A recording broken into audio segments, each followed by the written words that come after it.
Today's agenda: limitations of self-perceived knowledge, myths of professional development, how to make PDs memorable and relevant. So that's what we'll be talking about today. Let's start with limitations of self-perceived knowledge. Now, I got a quote from Leading Equity book, page 165. It says, keep yourself open to interactions and experiences that might shift your values. As the world becomes more complex and our communities become more diverse, it is likely that your perspectives will evolve as it is enriched by new voices. One of the things that I have enjoyed thoroughly from being a podcaster, from being a consultant in educational spaces, one of the things I have enjoyed the most is how much I have gotten a chance to learn as I go. I started this show, 5 years ago? Back in 2018, I started a podcast. I mean, just based off a lot of the experiences that I had going on here where I live. And I was like, okay, I want to know how I can be better. I want to do this research. I want to support others. And not only that, I want to share this with other people as well. And so that was part of the process. And over these years, I've done well over 300 episodes on the Leading Equity podcast. And as a result, I've just learned so much. But you know what? I'll be honest. I've made some mistakes. So this quote, when I wrote this quote, it hits hard because, it says that it is likely that your perspective will evolve as it is enriched by new voices. Let me tell you a couple things. I've come across some things where I've had to humble myself, right? I had to, when we do this work, or if we have these lived experiences, sometimes we feel like, you know what? I know everything. I've done everything. I've learned. I've read all the books. I've watched all the movies. I've watched all the documentaries. I know all about diversity, equity, inclusion, and belonging. Shoot, I represent a certain group or a certain identity that has historically been marginalized. And so sometimes we leave it there. Or I have a best friend. I got a colleague. I got a mentor. I can always just reach out to them and I can ask questions. And so somebody like myself who does a lot of training, I always say this is a journey. There's always more that we can learn. And at the end of the day, me who identifies as a male, who identifies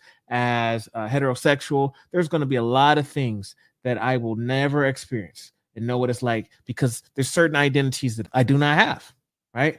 And I'll never know what it's like to be discriminated in a lot of ways. And so I just think that there's no way that I could absolutely know or feel what it's like for certain things. I'll give you an example. I was doing a workshop. I'm gonna tell you, I made a mistake, oversight, if you will. I remember we were having a conversation. There was about 100 people in this room, and I'm making this presentation. And I mentioned something about, sometimes you want to speak up and you want to do this work, but you feel like you don't have enough clout. And I said the words, you feel as if you're on the bottom of the totem pole. So that was a comment that I made, not thinking anything of it. Not too long after, I had a Native American individual that raised their hand and said, you know what? It's interesting that today's conversation is all about microaggressions, but I listened to you as our trainer mention the phrase bottom of the totem pole, and I find that offensive. And I appreciate that audience member. First of all, I'm glad that I created a space in which someone felt comfortable to raise their hand and share this in front of 100 people and basically called me out. And I wasn't offended at all because, again, I'm on a journey too. And I said, thank you so much. Thank you so much for saying this to me, because I didn't have any intentions to harm anybody. It wasn't something that it was clearly an accident or an oversight on my end. However, you are totally right. And I wanted to validate their thoughts or sentiment because they're right. That would be a microaggression. I'll give you another example. I remember doing another session. This one was virtual. And I had my presentation up, had my PowerPoint going, and we were talking about Muslim women. That was something that we're in a conversation. So I remember on the slide, there was a picture of a woman with a hijab on. Someone raised their hand, their virtual hand, I guess, in the Zoom call. And they said, you know what? They said the challenge that we see is often our Muslim women are depicted as only wearing hijabs. There's so much more to our faith. And it seems like as a microaggression, it seems like the only time that women are presented within our culture as wearing hijabs. And that's not always the case. Again, there's more to it. And I took that feedback and I said, you know what? You're absolutely right. And that's not something I thought about. It's not an identity that I have or I have a close relation to. I was trying to be diverse in my presentation. And so this is why we were having this conversation. But you're absolutely right. There's a lot more to the culture and to the community. And one of those valuable lessons that I think is very important from these two stories that I've shared with you is the importance of one, being open to feedback, because you know what, these individuals, they spoke their mind, and you could see the passion in their voice. And so for some of us, we get pushback, we get that feedback that's brought to us as something we weren't expecting to hear. We said something very, very confidently, and someone's pushing back, and they're right. But how often do we get defensive about it? Oh, I didn't mean that. And so I had to take that feedback, and it was lessons learned. So again, someone that does trainings, that does workshops all the time, I have made mistakes. I've made mistakes as an educator. I've made mistakes throughout my professional career and also in my personal life, right? No one's perfect. We're human beings. So I think it's important to come into this open-minded, okay? We're talking about creating a sense of belonging. And I can't tell you how many people I've talked to that will tell me stuff like, oh, well, I grew up in the same neighborhood as these kids, or I had the same experiences as this person, or my cousin, or my nephew, or my children are dealing with something similar. And I respect that. But your experience is your experience. Your child's experience is their experience. And we can definitely learn from those things. We can definitely take those as examples. And you know what? I saw something happen to my neighbor's child, and I said, that's not something that I would like to see or I would like to do within my classroom or within my school building. I don't want those type of things.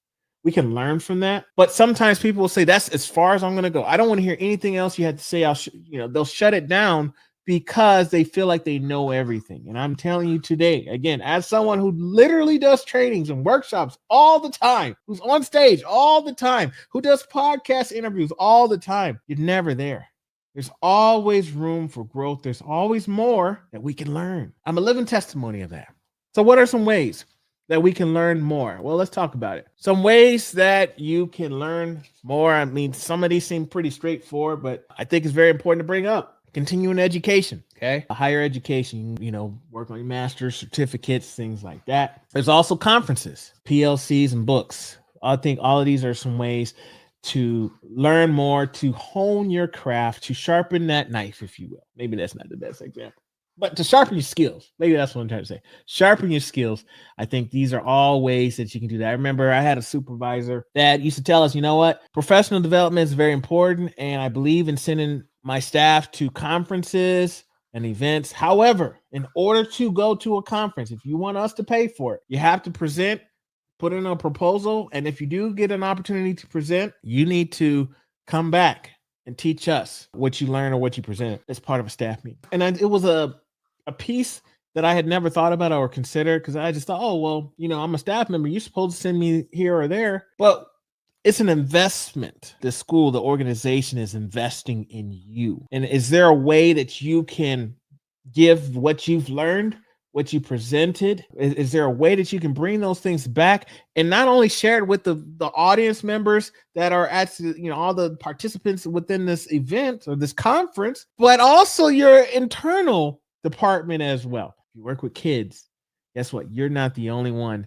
that is going to interact with those individuals. You got a whole team, you got a whole school, you got a whole organization that is tied and involved with students. How can it not benefit when you are presenting this information to them as well, especially those who weren't able to attend the same conference or able to attend your session? And again, PLCs are very important. And then also books. Finding books, I always say it, finding books written by people with those lived experience. Always use those as priorities, and anything else I recommend as being a supplementary resource. Let's move into myths of professional development. So my school leaders, you may have seen this before. You might have experienced this. You have those staff members who feel like professional development is a waste of time. Okay, so that means that it needs to be practical, engaging, and relevant. So if you're a school leader, I think the relevant piece is probably relevant and engaging. Those are some areas that needs to be really honed in on. So let's talk about what does some of the research say, okay? Some of the research talks about it. I'm going to just bring up two myths. I'm going to discuss two myths that are out there in regards to professional development. And these two myths, you hear them a lot. One, professional learning is a waste of time and money. You hear that a lot. Well, Truth is, there's a lot of evidence that shows that professional development can lead to shifts in teacher skills and instructional practice and significantly improve student learning. Here's the thing. Maybe we need to rephrase this. Because if you're one of those individuals that feels, and I felt this way too. Again, as my teacher, I remember going to a class of professional development, especially when we had those either school-wide or they're, district-wide. And so there's like one session or like only a couple sessions to choose from. And it's supposed to cater to every staff member, from your lunch workers to your teachers to your principals, and everybody's supposed to go to these same sessions, and it's very broad, right? And so folks will say, well, this doesn't apply to me, this doesn't pertain to me, these kind of things. So I was one of those individuals who used to say that all the time. I remember sitting in sessions, I was like, dude, I just wasted an hour of my life that I can never get back. Hey, this I could have been grading papers right now. Instead, I had to sit through this professional development that has nothing to do with me. So I think we need to rephrase this myth. Professional learning is a waste of time and money. It's not a waste of time and money. Bad professional learning is a waste of time and learning. Okay, research shows that if you get adequate professional development and you offer that to your school, your teachers, things like that, it has shown a lot of evidence that shows that it does help instructional practices. It does improve belonging. It does improve a lot of areas that the target goal is supposed to. However, if we don't do a good job vetting the professional development, or if we just use boxed professional development that's not catered specifically from an equitable standpoint to our specific needs, then yeah, we're going to waste our time and we're going to waste money. However, no, there's a lot of effective professional development out there. So when we're creating a sense of belonging, now let's just say we've done assessments from our students, culture assessments or some sort of belonging assessments that we've given to our students. And now we're taking that feedback and saying, okay, students say they feel like they don't belong, or students say that they feel like the teachers don't care about them. Finding the right professional development or right support, maybe social emotional learning strategies, maybe it's other areas, maybe some cultural responsiveness, whatever it might be, it needs to be vetted. And I think some of the other keys to that is it needs to be engaging, practical. Okay, and I'm going to share some strategies towards the end of ways that we can make professional development memorable. Now let's go to the next myth here. Myth number 2. Professional learning is more effective for early career teachers and less effective for veteran teachers. Ooh, boy, Sheldon. What did you just say? You just touched a nerve. Oh, boy. You hear it all the time. Oh, PDs is only for the new teachers. I've been in the game 20 years. I've been in the game 5 years. And it doesn't apply. I'm not going to learn anything new. However, the truth really is professional development opportunities have been shown to support teachers' development at all levels and experience. Now, it's true. It is true that often, especially the newer teachers, here's some things to consider. Let me start here. Here's some things to consider. Teachers within the first 5 years of their teaching career are more than likely, especially your first year, second year teachers, are more than likely going to get more support, hand-holding than a 5 to 10 year, 15-year veteran. That's the reality. But it doesn't necessarily mean that a teacher who's been in the game for a while can't learn anything else. Old dogs can learn tricks or whatever y'all not dogs. You know what I'm saying? It's not too late. Now and again, I do trainings, I do workshops, and I've had veteran teachers tell me this is the best PD I've ever got. Or they'll say, I've never learned these things. Or you provided some perspectives that I never thought about or considered. Now, there are going to be some teachers. So again, right, it's not that it's impossible, but there are going to be some teachers that honestly, they're going to have closed-minded. They've been teaching the same thing for years. They won't change.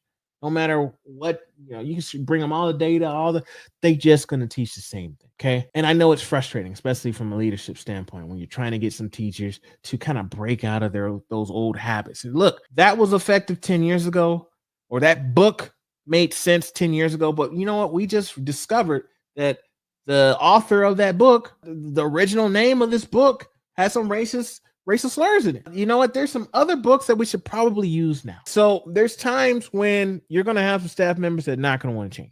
Like, no matter what you say. That's one thing I've learned as a trainer. It don't matter what I say. I can give you all the stats. I could do an hour-long comedy special, and or I could do something that to hype you up that'll get you rah. Everybody's good to go. At the end of the day, there's going to be people that at the end of the day, they're just going to close minded. There's nothing you can say or do to change their mind. And it is what it is. At the end of the day, there's some folks that's like that. But there's also, I'm not trying to sound negative, but there's also some folks that, you know what, present it in a way that's digestible, that's practical and engaging, and you'll see some changes happen. Well, let's talk about that, Sheldon, because you're probably thinking, well, how do I make it meaningful, and memorable, and relevant? Well, let's talk about how to make PDs memorable and relevant. You 3 strategies. You know me, I like to give 3 strategies. I don't just want to sit here and talk about education and do better. I want to give you some stuff to go home with. So first one, from my experience. So when I first started doing workshops 5 years ago, when I first started, and I ain't gonna lie, when I first started doing workshops, I was a little nervous, and I was still trying to figure some things out. And when I first started doing it, I would just kind of present stuff, here's some strategies, boom, boom, boom, boom, boom. But it was very generic, very general. Now what I like to do is I like to give real life situations, because I've discovered that a lot of educators, whether they're first year teachers, whether they're staff members, whatever position they hold, a lot of times people want talking points and they want practical responses. I mean, I've never been a checklist person. I will maintain it. I'm not a checklist person. I always say we're not baking a cake. Okay. You bake a cake and you get the ingredients and boom, boom, boom. Because things are different. The context changes. I don't believe in that. However, I'm working with a school principal or superintendent, whoever it is. I like to ask them questions like, can you poll your teachers? Can you poll your staff ahead of time anonymously and ask them to bring up some topics or situations that they have struggled with in the past? And you ask these questions, poll them, send that information to me, that feedback to me, and I will put a workshop together based off of that. I've done it plenty of times, and I found it very effective. The feedback is very positive because individuals are like, this is exactly what I needed. I had this situation occur in the hallway. I had this situation occur in my classroom, and I did not know how to handle it.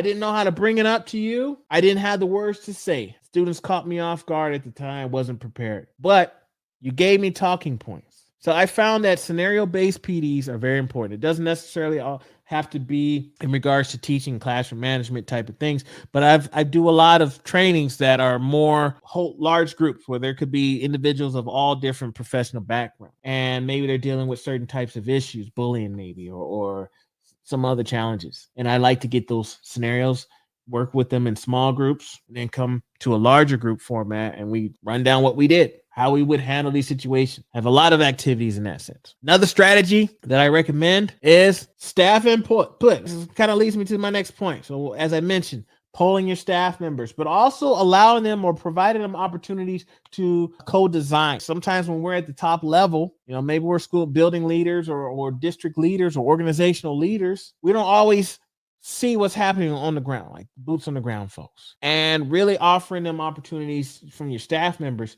to co-design your PD day or even present as well. The other thing that I want to add to that piece involving staff input is a lot of times staff will feel like, I got a day off because today is, school is closed for PD day, and that's nice.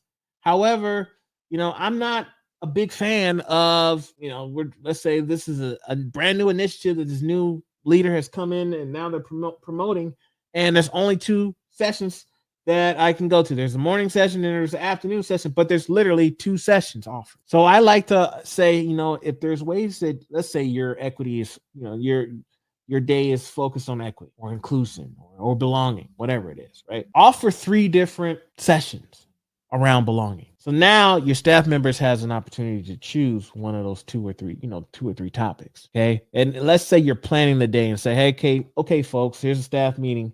We're going to have professional development day in 2 weeks.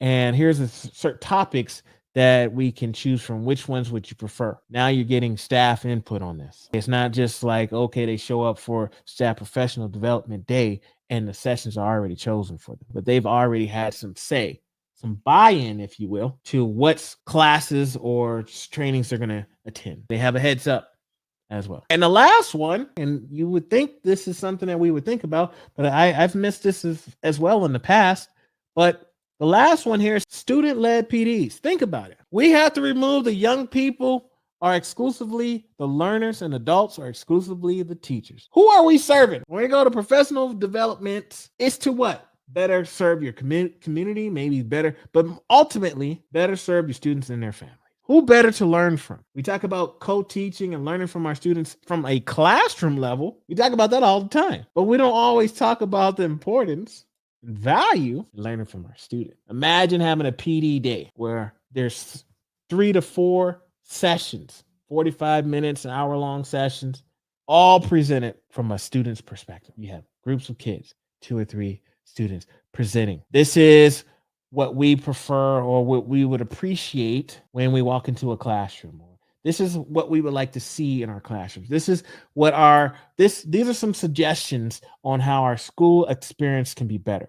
Now, I think it's important to also add, yes, especially if you're at high school, middle school level, even at the elementary level, they're probably going to need some adult guidance. So if you, again, being proactive, you're planning ahead, and again, you're wanting to create a sense of belonging, take your school, maybe your student leadership, or take a group of students and say, okay, here's how you do a presentation. Here's how to set up the PowerPoint, review it with them, go help them, support them in their efforts so that, because they're going to be nervous, right? They're going to show up to PD day. They're going to be nervous. So if we support them and practice with them and guide them through this process and work together and collaborate, because they would know what they're experiencing, I think they would have an idea as far as what would probably benefit them. You know, I run a lot of student affinity groups, and my trainer, Darlene, shout out to Darlene.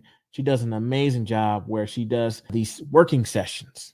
And these working sessions are essentially opportunities for the students to identify maybe a challenge that they're facing within school, within their experiences at school. And she works with them, say, okay, well, if money wasn't an issue, resources wasn't an issue, what would make your day perfect? Or what would be a great experience for you? What are some challenges that you're facing within your school setting that we would love to see change? And not only does she help them kind of narrow those down, but she also helps them find solutions. Think about it like from if you're a school leader and you got students complaining about their experience. Oh, you know, we feel like the teachers don't like us. And you have a million things already on your plate, maybe some financial stuff, some hiring, some, you got teacher shortages, you got all these things. Now you got students complaining about their experiences. But what if, yeah, they're complaining about their experiences, or at least letting you know what, making it aware to you, but they also provide you with 3 or 4 options. Now, here's some suggestions. If you were to do this, if we did this kind of training, or if we offered this,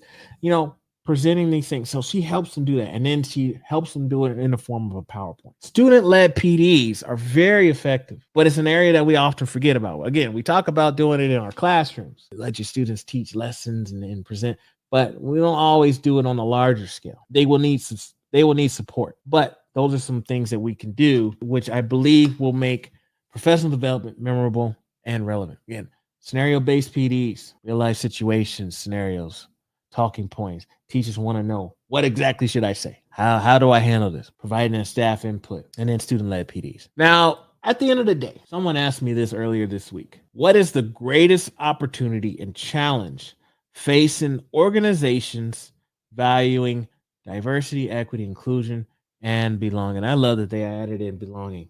Okay. Because I've talked about it in the past. We talk, you know, inclusion is important, very important. But what are we including our students into? What setting, environment are we including our students into? Do they feel as if they belong? Okay, that's a piece that's important. But I think at the end of the day, the greatest challenges, okay, going back to the greatest challenges. And I love the question that they brought, you know, I love this question. I was like, yo, this is dope. Here's the thing: diversity, equity, inclusion. You hear those terms. I mean, with our political scheme, they get such a bad rep. Such a bad rep. You know, you automatically go to race. Oh, this has got to be a black and brown thing. You know, this is going to be an opportunity for folks to say white people are bad, or, you know, we hate America. You know, just stuff. But I'm like, no, there's just so much more. If we can just take a moment to have an open mind and engage in a conversation, there's the opportunity. But we have so many people that are so set. You hear diversity, you hear equity, you hear inclusion, and they just shut down. Going back to making this personal, you have not arrived. There's so much more that you can learn, and the opportunity is there. But you have to be willing and open to this conversation? What is it if I'm doing this work and my neighbor isn't? Or if I see something happen, I could have a conversation with them.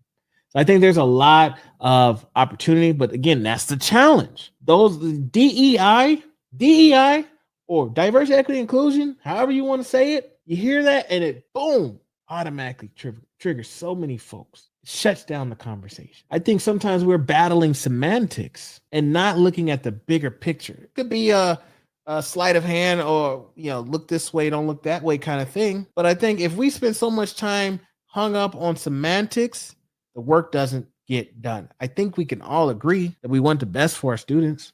We recognize that we're raising future generations. If we spend all our time, oh, he said diversity. Oh, I'm not going to that session. I can't go to this DEI session because I already know. You don't know nothing about the trainer, the presenter. You know nothing about what the session's about. You just read something and you just assume, oh, DEI, this is not going to apply to me because I am not a person of color. Not considering that there's so much. I'm not a person of color. I'm not part of the LGBTQ plus community. So none of this applies to me. But guess what? Maybe your best friend has that identity, or you have students that have those identities. You're an educator. You're in front of them. You teach a class. Don't you think it'd be important to learn what are some ways and strategies that I can be culture responsive?